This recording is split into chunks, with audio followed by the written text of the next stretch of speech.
शुरू किया जाए।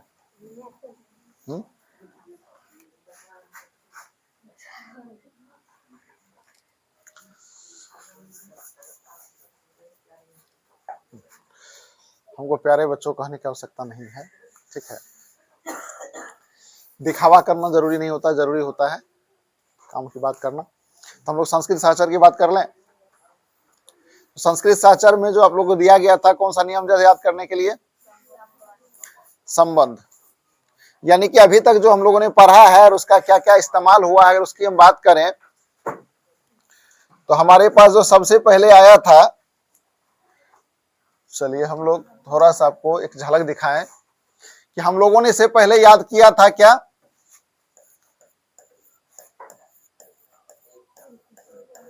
एक वचन, द्विवचन और बहुवचन। मतलब क्या हुआ था? एक वचन का मतलब क्या होता है, द्विवचन का क्या, और बहुवचन का मतलब क्या होता है, ये आप लोग हमको समझाइए, बोलिए।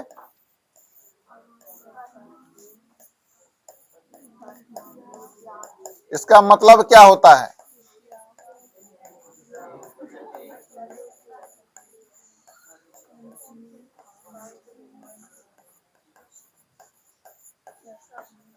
इसका क्या मतलब होता है?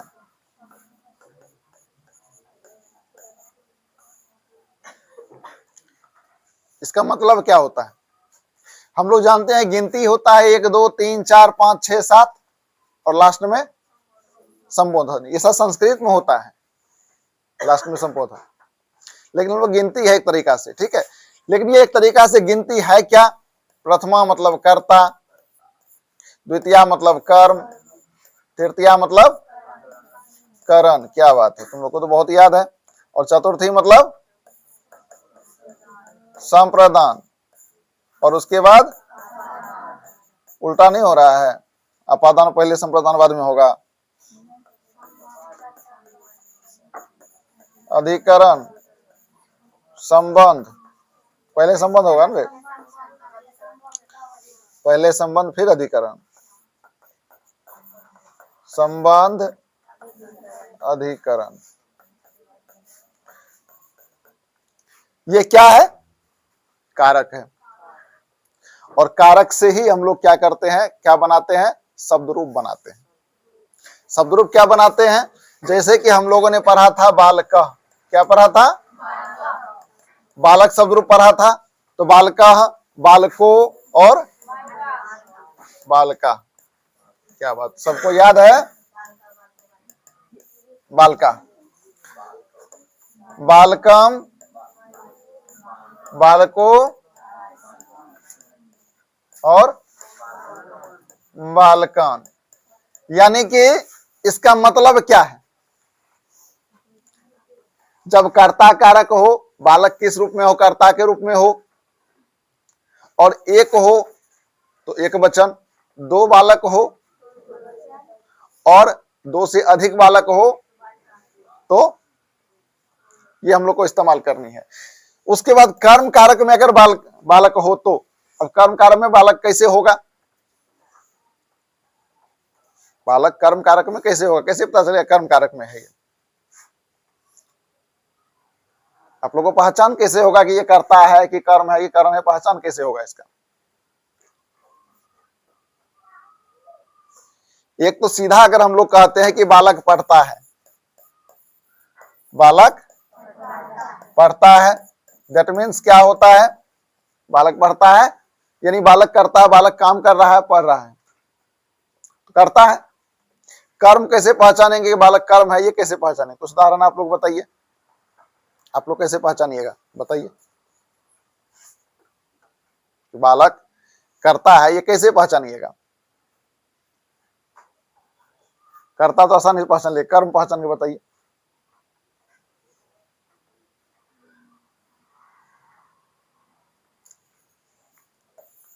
शिक्षक बालक को पढ़ाता है,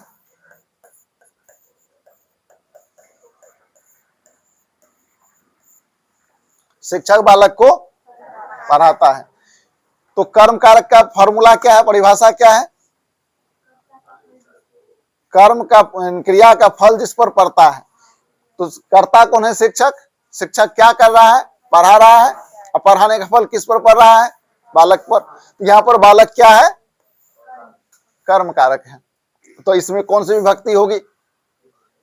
इसमें द्वितीय विभक्ति होगी। इसमें द्वितीय विभक्ति होगी। और ये कैसे पता चला आपको? किसने कहा आपको आकर के ये बात कि इसमें द्वितीय विभक्ति होगी? हमने नहीं कहा, ये कर्म कारक कहता है।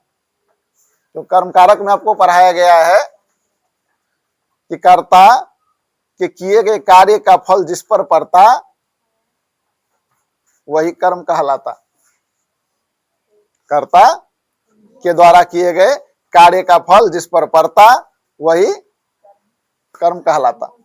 कोई बात नहीं, वो भी पढ़ने आया है और वो भी ट्राई करके देखता है कि डिलीट कैसे होगा। अभी तो डिलीट कर रहा है वो। अब देखो वहां से चेंज करने का प्रयास कर रहा है। मक्खी को भी पढ़ने के प्रति जो है लगन है, टाइम से पढ़ने आता है। इसी टाइम में सब दिन आता है, याद होगा तुम लोग को। और शाम में भी आता है 2 बजे। इसका बैच टाइम फिक्स है। सुबह में 8 बजे के 7:30 से 8 के बीच में आता है और शाम में जो है 2:30 से 3 के बीच में आता है। टाइम फिक्स है। 2 मक्खी है, दोनों टाइम पर आता है। आज अकेले आए थे, वो शायद छुट्टी पर होगा, किसी कारण से नहीं आया होगा। ठंडी उंडी लग गया होगा। चलो, तो हम लोग कैसे पहचाने कि बालक क्या है? कर्म कारक है।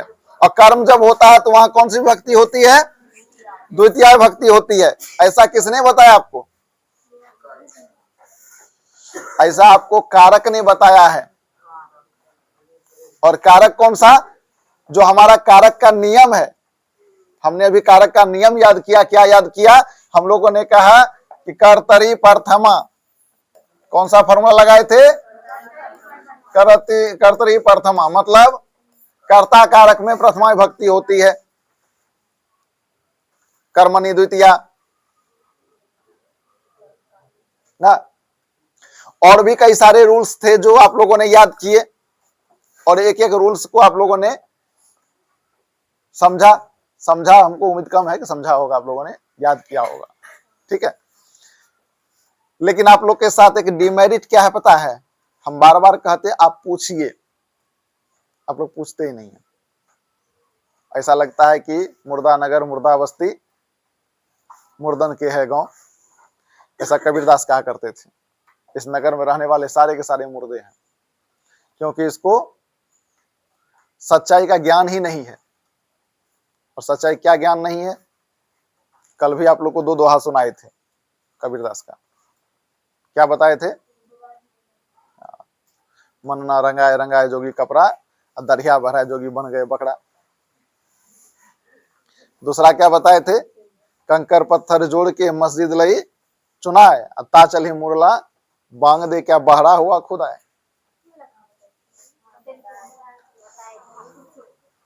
यानी अल्लाह जब सब जगह है, हम में तुम में खरे खंभ में, जब भगवान सब जगह है तो किसी को मारते क्यों, किसी को गाली क्यों देते हो, किसी का बेईमानी क्यों करते हो, झूठ क्यों बोलते हो? क्योंकि भगवान तो सब में भी है। तो इसलिए गांधी जी ने कहा था कि मेरा राम मेरा भला करेंगे, तुम्हारा राम तुम्हारा भला करेंगे। गांधी जी ने किताब लिखा है, उसमें उन्होंने लिखा है मेरा राम। यानी गांधी जी का राम अलग है, आपका राम अलग है। आपका राम आपको दारू पीने कहता है, सिगरेट पीने कहता है, मेरा राम नहीं कहता है। अच्छा, एक बात है, एक हमको याद आ रहा है, एक छोटा सा कहानी। एक महात्मा जी थे, ठीक है, वो कहीं से जा रहे थे, तो अचानक से दोपहर थी, दोपहर का समय था, जेठ का दोपहर। उनको लगा लघु शंका, तो जा रहे थे लघु शंका करने। तो इस साइड में कब्रिस्तान था, तो कब्रिस्तान की तरफ नहीं बैठे। किसी का भी अगर शमशान घाट है यहाँ पर की, तो लोग डर से भी नहीं बैठता है कि कहीं भूत ना निकल जाए। और दूसरा क्या है कि लोग सम्मान भी करते हैं कि किसी का लाश जलता है या दफनाया जाता है तो वहां करना उचित नहीं है।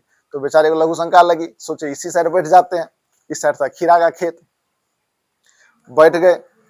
दूर से खीरा वाला को लगा कोई खीरा तोड़ रहा है, कई दिन से खीरा उसका टूट जा रहा था, आज बाबा जी इधर आ गया। आए पीछे से 10-12 लाठी दिए पहले, जब तक वो बेचारा उठ करके कुछ कहते तब तक मैं तो कपार तपार फोड़ दिया था। जब देखा तो रे तो महात्मा है, कहाँ खीरा तोड़ रहा था बेचारा, लघु शंका कर रहा था। खीरा वाला छोड़ के भागा, उसको फंस जाएंगे। अब क्या करे, उधर से कोई राहगीर जा रहा था, देखा महात्मा गिरा हुआ है, थोड़ा दयालु टाइप का आदमी था, उठा लिया और उठा के लेके चला गया कहाँ, हॉस्पिटल। हॉस्पिटल गया तो बेचारा इंसानियत के नाते खड़ा रहा वहां। जब उसकी इलाज हुई, होश में आए महात्मा जी, तब बोला कि बाबा अब हम चले। तो पकड़ा गट्टा, कहाँ कहाँ चल दिए, मेरा कपार फोड़ के कहाँ चल दिए तुम, अब ले समस्या। वो बेचारा कहा बाबा हम तो आपको बचा करके लाए हैं यहाँ, हम आपका कपार कैसे फोड़ दिए। बोले हम नहीं समझते हैं क्या, सब समझ रहे हैं तुम्हारा खेल। अब बेचारे का हालत खराब, ये तो हमको केस में फंसा दिया, हम कैसा काम कर लिए, किसी का इंसानियत भी नहीं करनी चाहिए, केस में फंसा देगा। तब तुम्हें पुलिस आ गई, बाबा बताइए आपको किसने मारा। बोला इसने मारा। पुलिस धर लिया इसको, तुमने क्यों मारा। बोला बाबा को तो हम उठा के लाए, वहां खेत में पड़े हुए थे। फिर पुलिस बोला बाबा आपको याद है कि यही मारा। बोले ये नहीं मारा, मतलब इसके अंदर जो भगवान है उसने मारा, मेरे अंदर जो भगवान है उसने मारा। क्योंकि हमको जो लघु शंका लगी वही क्यों लगी, ये उसी की कृपा है। हम खीरे खेत में बैठे, ये किसका गलती था, मेरा कोई गलती नहीं था, सब उसी का गलती था। उसी ने हमको बुद्धि दिया था वहां बैठने के लिए। और खीरा वाला हमको चोर समझा, ये भी उसको बुद्धि उसी ने दिया था। उसको बताया कौन कि हम खीरा खेत में है, वो हो जाके वही बताया। और ये जो उठा के हमको यहां तक लाया, इसके पीछे भी वही है, इसको भी बुद्धि वही दिया कि हमको उठा के हॉस्पिटल लाया। इसके मतलब इसके अंदर जो भगवान है उसको कैसे छोड़ दे। भगवान तो सब एक ही है ना, इसलिए इसको पकड़ो। तो कुल मिला के बात ये है कि आडंबर नहीं, भगवान जब सब जगह मौजूद है, भगवान जब एक है, तो फिर क्या जरूरत है कि हम लोग अलग अलग पूजा करें। पूजा मन से होता है, पूजा का विरोध नहीं है, भगवान को मानना गलत बात नहीं है, भगवान को मानो, लेकिन भगवान के नाम के मानने के पीछे जो है नौटंकी मत करो। क्या होता है देखोगे तुम्हारे घर में या और भी घर में किसी जो बुजुर्ग लोग होते हैं, वो माला फेरते हैं, राम राम राम राम राम राम राम राम। तो माला फेरते, माला फेरने क्या जरूरत है, माला गिनने क्या जरूरत है, यानी भगवान का नाम भी गिन के लोगे, भगवान का नाम गिन के लोगे। अच्छा मम्मी तुम लोग को मानती है, मानती है मम्मी, कितना, इतना इतना, छिटा में, चैंग में या बोरा में, कैसे मानती है।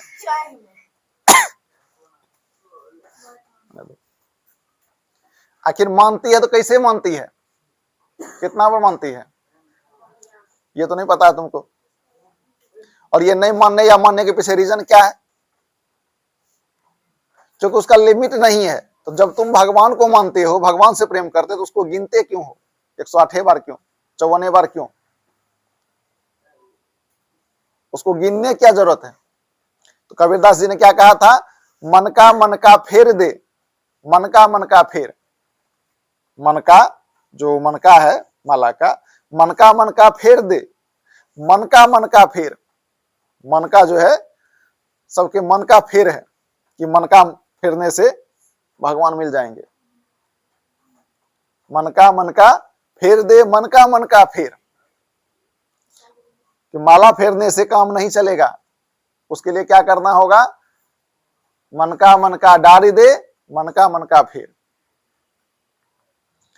मन का जो मन का है उसको रख दो, छोड़ दो, और मन फेरो, अपने मन को बदलो, मन का डारी दे, मन का फेर। यानी मन का को बदलने से कुछ नहीं होगा, मन को बदलना होगा।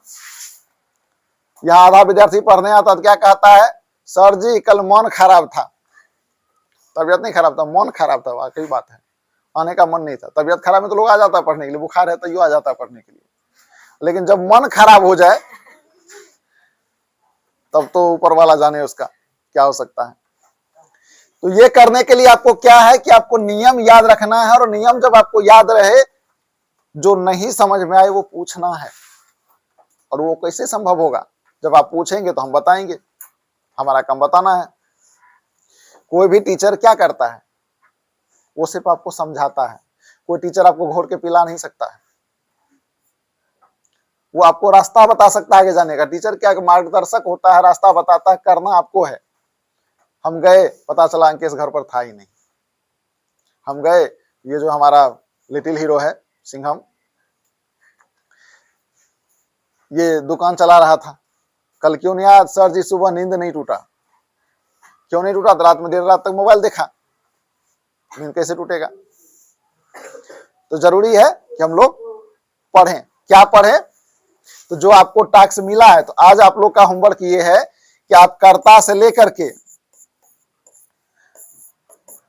संबंध कारक तक का जो रूल आप लोगों ने याद किया, नियम जो आप लोगों ने याद किया है, उसमें कितना आपको याद है उसका रिवीजन कर लेंगे। साथ में कल हमसे आप प्रश्न भी पूछेंगे। जिसको जो नहीं समझ में आया, कल का क्लास इसी पर बेस रहेगा। कल सिर्फ यही पढ़ाएंगे और मैथ पढ़ाएंगे कल के क्लास में। तो ध्यान रहे, कल ये आप लोग को पूछना है, याद रहेगा तुमको, खास करके दिल खुश। तनी ठंडी अभी भी गया नहीं है, तो क्योंकि ठंडी दो ही टाइम लगता है, या शुरू में या लास्ट में। बीच में तो लोग मोटका मोटका कम्बल ओढ़ लेता है, और शुरू लास्ट में हीरो पनी दिखाता है, एकदम शर्ट का बटन खोल के चलेगा दुकान के जैसे। तो नतीजा क्या होगा? ठंडी मारेगा, घर में पड़ल रहेगा 15 दिन तक। मैं तो पूछना है तुम लोग को, होमवर्क ढेरी हो गया है सब आदमी को, मैं तो पूछना है मैथ। ये कारक सबको मालूम है, अपने कॉपी में नोट कर लो, भूलना मत कि सातों कारक का नियम याद रहना चाहिए। हाँ, क्या ये फोटो है रे? फोटो देखो न रे, इसका नाम नहीं जानता तुम लोग? तब उतार ले। अब कहता है आप जांच कीजिए क्या ये कथन सत्य है, एक घन एक आयतन के आकार की छाया दे सकता है? एक घन जो है, क्या वो आयतन के आकार बना सकता है? घन किसको कहते हैं? घन कहते हैं इसको। ये हमारा घन है, इसका जो प्रतिछाया बनेगा, क्या वो आयत का आकार का बनेगा? आयत का आकार का बनेगा, क्योंकि ये छाया जो बनाएगा तो ऐसे बनाएगा, ठीक है ना? तो ऐसे बनाएगा तो फिर तो दिक्कत होगी। कहाँ गया? यहाँ आया। अब इसका जो छाया पड़ेगा, इस पर जो अगर रोशनी डालेंगे हम इधर से, तो ये यहां से ऐसे बनाएगा, ऐसे इसका फोटो बनेगा, छाया बनेगा। इसका मतलब है कि ये क्या बनाएगा?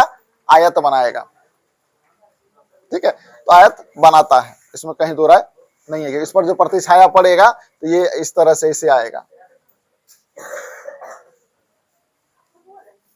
आयत बनेगा, ठीक है? तो ध्यान रखना है आप लोग को।